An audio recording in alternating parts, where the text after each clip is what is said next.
श्रीमद् भगवद गीता अध्याय 2 द्वितीय अध्याय श्लोक संख्या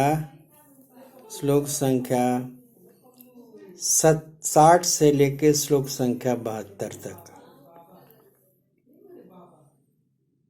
श्री भगवान स्टार्ट। यदतोऽपि कौन्तेय पुरुषस्य विपश्यतः इंद्रियाणि प्रमाथीनि हरन्ति प्रसभं मनः तानि सर्वाणि संयम्य युक्त आसीत् मत्परः वशे हि यत्सेन्द्रियाणि तस्य प्रज्ञा प्रतिष्ठिता ध्यायतो विषयान् पुंसः संगस्ते पूष जायते संगात् संजायते कामः कामात् क्रोधो विजायते क्रोधाद्भवति सम्मोहः सम्मोहात् स्मृतिविभ्रमः स्मृतिभ्रंशात् बुद्धिनाशो बुद्धिनाशात् प्रणश्यते रागद्वेषवियुक्तैस्तु विषयानिन्द्रियैश्चरण आत्मवशैर्विधेयात्मा प्रसादमधिगच्छति प्रसादे सर्वदुःखानां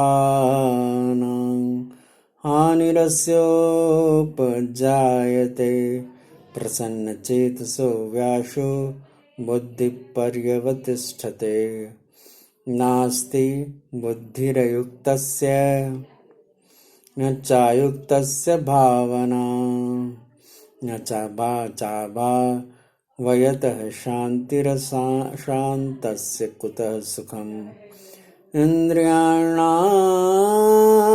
हि चरतां यन्मनोनुविधीयते तदस्य हरति प्रज्ञां वायुर्नामामि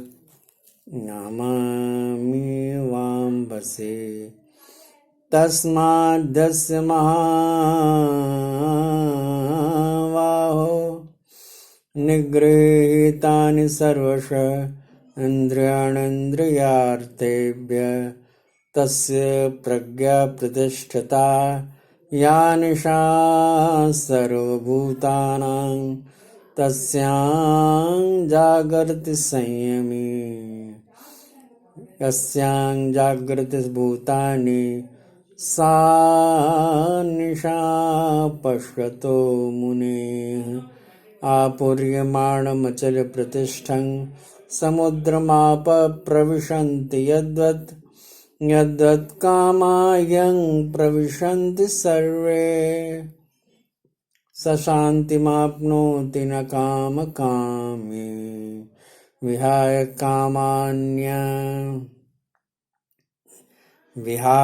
कामान्यः सर्वान् त्वमाश्रयति निष्प्रियः निर्ममो निरहङ्कारः स शान्तिमधिगच्छति ऐषा ब्राह्मी स्थितिः पार्थ नैनां प्राप्य विमुह्यति स्थित्वा स्यामन्तकालेऽपि ब्रह्मनिर्वाणमृक्षते।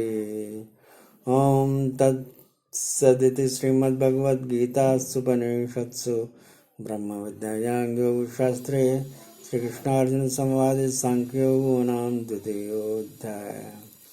द्वितीय अध्याय की श्लोक संख्या 60 से लेके श्लोक संख्या 72 तक का जो सार संक्षिप्त कथा विवरण है, 72 तक का जो भावार्थ है वो इस प्रकार से है। ध्यान से सुनेंगे और इसका आनंद लेंगे। और हे अर्जुन, भगवान अर्जुन को बोलते हैं, हाँ हे अर्जुन, जिससे कि यत्न करते हुए बुद्धिमान पुरुष के भी मन को यह प्रमथन स्वभाव वाली इंद्रियां बलात्कार लेती हैं। इसलिए मनुष्य को चाहिए कि उन संपूर्ण इंद्रियों को वश में करके समाहित चित्त हुआ मेरे परायण स्थित होवे, क्योंकि जिस पुरुष के इंद्रियां वश में होती हैं उनकी ही बुद्धि स्थिर होती है। हे अर्जुन, मन सहित इंद्रियों को वश में करके मेरे परायण न होने से मन के द्वारा विषयों का चिंतन होता है और विषयों का चिंतन करने वाले पुरुष की उन विषयों में आसक्ति हो जाती है और आसक्ति से उन विषयों की कामना उत्पन्न होती है और कामना में विघ्न पड़ने से क्रोध उत्पन्न होता है। क्रोध से अविवेक अर्थात मूढ़ भाव उत्पन्न होता है और अविवेक से स्मरण शक्ति भ्रमित हो जाती है और स्मृति के भ्रमित हो जाने से बुद्धि अर्थात ज्ञान शक्ति का नाश हो जाता है और बुद्धि के नाश होने से यह पुरुष अपने श्रेय साधन से गिर जाता है। परंतु स्वाधीन अंतःकरण वाला पुरुष राग द्वेष से रहित अपने में वश में की हुई अपनी इंद्रियों के द्वारा विषयों को भोगता हुआ अंतःकरण की प्रसन्नता अर्थात स्वच्छंदता को प्राप्त होता है। उस निर्मलता के होने पर इसके संपूर्ण दुखों का अभाव हो जाता है और उस प्रसन्न चित्त वाले पुरुष की बुद्धि शीघ्र ही अच्छी तरह से स्थिर हो जाती है। हे अर्जुन, साधन रहित पुरुष के अंतःकरण में श्रेष्ठ बुद्धि नहीं होती है और उस अयुक्त के अंतःकरण में आस्तिक भाव भी नहीं होता है और बिना आस्तिक भाव वाले पुरुष को शांति भी नहीं होती। फिर शांति रहित पुरुष को सुख कैसे हो सकता है? क्योंकि जल में वायु नाव को जैसे हर लेता है वैसे ही विषयों में विचरती हुई इंद्रियों के बीच में जिस इंद्रियों के साथ मन रहता है वह एक ही इंद्रिय इस अयुक्त पुरुष की बुद्धि का हरण कर लेती है। इससे ही महाबाहों, जिस पुरुष की इंद्रियां सब प्रकार के इंद्रियों के विषयों से वश में की हुई होती हैं उसकी बुद्धि स्थिर होती है। और हे अर्जुन, समस्त भूत प्राणियों के लिए जो रात्रि है उस नित्य शुद्ध बोध स्वरूप परमानंद में भगवान को प्राप्त हुआ योगी पुरुष जागता है और जिस नाशवान क्षणभंगुर संसारिक सुख में सब भूत प्राणी जागते हैं तत्व को जानने वाले मुनि के लिए वह रात्रि है। और जैसे सब ओर से परिपूर्ण अचल प्रतिष्ठा वाले मनुष्य के प्रति नाना नदियों के जल उसको और जैसे सब ओर से परिपूर्ण अचल प्रतिष्ठा वाले समुद्र के प्रति नाना नदियों के जल उसको चलायमान न करते हुए भी समा जाते हैं, वैसे ही जिस स्थिर बुद्धि वाले पुरुष के प्रति संपूर्ण भोग किसी प्रकार का विकार उत्पन्न किए बिना ही समा जाते हैं वह पुरुष परम शांति को प्राप्त होता है, न कि भोगों को चाहने वाला।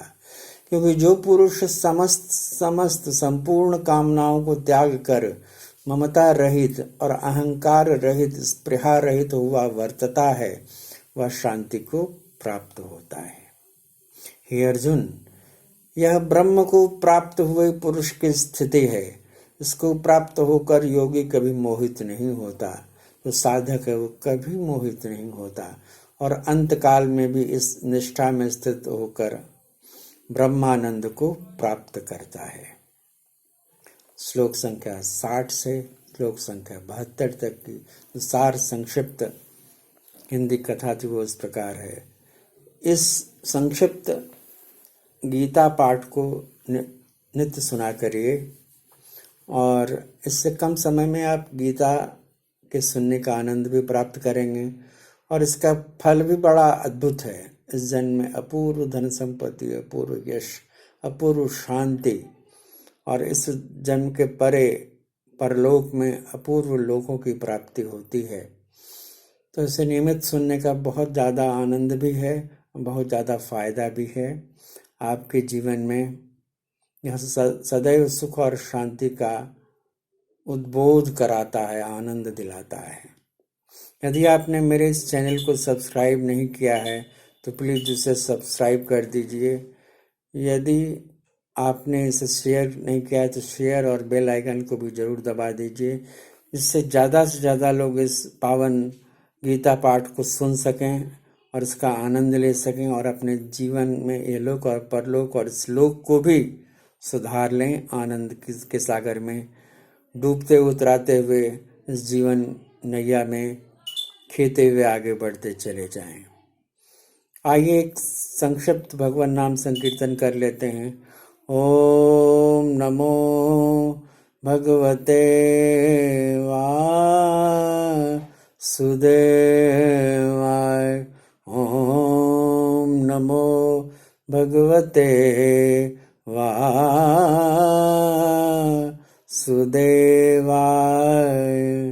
ओम नमो भगवते वासुदेवाय।